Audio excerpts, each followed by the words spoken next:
आज हम एक ऐसी दुनिया में झांकने वाले हैं जो हमें दिखाई तो नहीं देती पर हमारी जान बचाती है। ये दुनिया है उन अदृश्य कैलकुलेशंस की जो बड़ी बड़ी आपदाओं को होने से रोकती हैं। और इस सफर में हम विशेषज्ञ हनुमंत गोदासे के तरीकों को समझेंगे। तो चलिए शुरू करते हैं। सुनने में ये सवाल थोड़ा अजीब लगता है ना, पर सच तो यह है कि इसी एक सवाल पर पूरी की पूरी इंडस्ट्रियल फायर सेफ्टी की दुनिया टिकी है। और इसका जवाब एक बहुत ही सीधी सादी कैलकुलेशन में छिपा है जो इमारतों और जिंदगियों दोनों को महफूज रखती है। सोचिए, हमारे चारों तरफ जो भी चीजें हैं, चाहे वो लकड़ी की मेज हो या प्लास्टिक का डब्बा, इन सब के अंदर एक छिपी हुई एनर्जी होती है। फायर सेफ्टी एक्सपर्ट्स इसी एनर्जी को मापते हैं और इसे नाम दिया गया है फायर लोड। किसी भी आग के असली खतरे को समझने का ये पहला और सबसे जरूरी कदम है। तो आसान भाषा में कहें तो फायर लोड बस ये बताता है कि अगर किसी जगह पर मौजूद हर जलने वाली चीज में आग लग जाए तो कुल मिलाकर कितनी गर्मी पैदा होगी। इसको एक बिल्डिंग का कैलोरी काउंट भी कह सकते हैं, और यही एक नंबर तय करता है कि वो बिल्डिंग कितनी सेफ है। अब ये जो फॉर्मूला है, दिखने में तो बड़ा सिंपल लगता है, लेकिन इसका काम बहुत बड़ा है।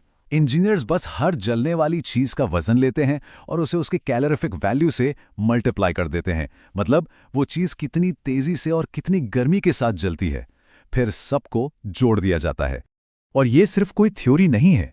जैसा कि हनुमंत गोदासे बताते हैं, यही एक कैलकुलेशन इंडस्ट्रियल सेफ्टी की नींव है, उसकी बुनियाद है। बिल्डिंग में कौन सा स्प्रिंकलर सिस्टम लगेगा, उससे लेकर कंपनी की इंश्योरेंस पॉलिसी तक सब कुछ इसी एक नंबर पर टिका होता है। चलिए इसे एक असली उदाहरण से समझते हैं। मान लीजिए एक गोदाम है जिसमें लकड़ी, कागज और प्लास्टिक रखा है। यहां सबसे मजेदार बात पता है क्या है? हर चीज की जलने की अपनी एक अलग ताकत होती है। जैसे प्लास्टिक का वजन भले ही सबसे कम हो, सिर्फ 50 किलो, लेकिन वो सबसे ज्यादा एनर्जी छोड़ता है। देखिए कैसे ये कुल फायर लोड का एक बड़ा हिस्सा बन जाता है। अच्छा, तो हमें टोटल एनर्जी तो मिल गई, पर असली कहानी तब शुरू होती है जब हम इस टोटल एनर्जी को जगह के एरिया से डिवाइड करते हैं। तब हमें मिलता है फायर लोड डेंसिटी। इससे ये पता चलता है कि हर एक स्क्वायर मीटर में कितनी एनर्जी भरी हुई है। इसी नंबर के आधार पर इंजीनियर्स खतरे का लेवल तय करते हैं, कम, मीडियम या बहुत ज्यादा। लेकिन कहानी यहीं खत्म नहीं होती। सिर्फ ये जानना काफी नहीं है कि ईंधन कितना है, ये जानना भी उतना ही जरूरी है कि ईंधन किस तरह का है। हर आग की अपनी एक अलग पहचान होती है, और इसे समझने के लिए इंजीनियर्स ने एक पूरी वर्णमाला यानी कि अल्फाबेट बना रखी है। आइए देखते हैं। फर्क देखिए, एकदम साफ है। एक क्लास बी की आग, यानी जो पेट्रोल या तेल जैसे लिक्विड से लगती है, वो क्लास ए यानी लकड़ी कागज की आग से 6 गुना तक ज्यादा भयानक हो सकती है, भले ही दोनों एक ही साइज की जगह पर लगी हों।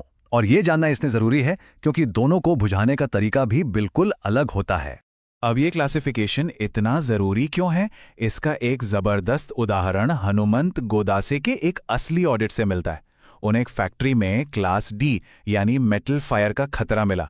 अब जरा सोचिए, अगर किसी ने अनजाने में इस पर पानी डाल दिया होता तो आग बुझने की जगह एक जबरदस्त धमाका हो जाता। एक छोटी सी गलती बहुत बड़ी तबाही मचा सकती थी। तो एक बार जब हमें आग की क्लास पता चल जाती है, तब हम उससे लड़ने के लिए सही औजार चुन सकते हैं। ये कोई तुक्केबाजी नहीं है, ये प्योर साइंस है जो इस बात पर निर्भर करती है कि आग किस चीज से लगी है और उसकी केमिस्ट्री क्या है। हर तरह की आग का एक खास इलाज है। जैसे पानी क्लास ए की आग को तो ठंडा कर देता है, पर क्लास डी की मेटल फायर पे तबाही मचा सकता है। वहीं सर्वर रूम जैसे नाजुक इक्विपमेंट के लिए क्लीन एजेंट्स इस्तेमाल होते हैं, जैसा कि हनुमंत गोदासे अपने आईटी पार्क प्रोजेक्ट्स में लागू करते हैं। सही चुनाव जिंदगी और मौत का सवाल बन सकता है। अभी तक हम सिर्फ गणित की बात कर रहे थे, जो कि स्थिर है, लेकिन एक इंडस्ट्रियल आग वो कभी स्थिर नहीं होती। वो एक जीती जागती भयानक ताकत है जो पलक झपकते ही बेकाबू हो जाती है। जरा इस चार्ट को देखिए, ये आग की असली ताकत दिखाता है। हमारे ऑफिस में लगने वाली एक छोटी सी आग के मुकाबले एक गोदाम की आग 100 गुना ज्यादा ताकतवर हो सकती है। और केमिकल फायर, अरे वो तो एक अलग ही लेवल पर है। ये सिर्फ नंबर नहीं है, ये खतरे का असली पैमाना है। और ये है वो सबसे खौफनाक टाइमलाइन जिसे फ्लैश ओवर कहते हैं। वो पॉइंट जिसके बाद बचने का कोई रास्ता नहीं होता। सिर्फ 3 से 4 मिनट के अंदर 600 डिग्री सेल्सियस पर गर्म गैसें पूरे कमरे को एक साथ आग के गोले में बदल देती हैं। इसीलिए ऑटोमेटिक सिस्टम इतने ज़रूरी हैं जो सेकंडों में एक्शन ले सकें, मिनटों में नहीं। तो चलिए अब इन सभी धागों को एक साथ जोड़ते हैं। वो जो सबसे पहली फायर लोड की कैलकुलेशन थी ना, असल में वही एक मजबूत सुरक्षा कवच बनाने का ब्लूप्रिंट बन जाती है। एक इंजीनियर इसी ब्लूप्रिंट पर काम करता है। सेफ्टी कोई किस्मत का खेल नहीं है, ये एक सोची समझी प्रक्रिया है जो पूरी तरह से डेटा पर टिकी है।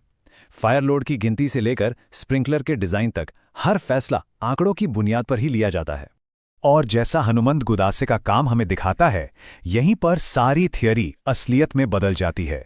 वो एक कागज पर लिखा नंबर बिल्डिंग में लगे असली पाइप, स्प्रिंकलर और अलार्म में बदल जाता है। वो हार्डवेयर जो हमारी जान बचाता है। तो मतलब क्या निकला है सबका? सब कुछ घूम फिरकर एक ही चीज पर आ जाता है, फायर लोड कैलकुलेशन की जबरदस्त ताकत और उसकी अहमियत। ये लाइन अपने आप में सब कुछ कह देती है। फायर लोड सिर्फ एक नंबर नहीं है, ये किसी भी बिल्डिंग की सेफ्टी का डीएनए है। एक अदृश्य कोड जो ये तय करता है कि हम एक बड़ी आग से बचेंगे या नहीं।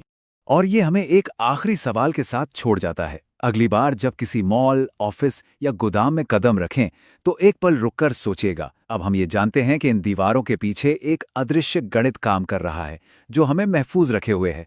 सवाल बस ये है कि वो नंबर कितना है।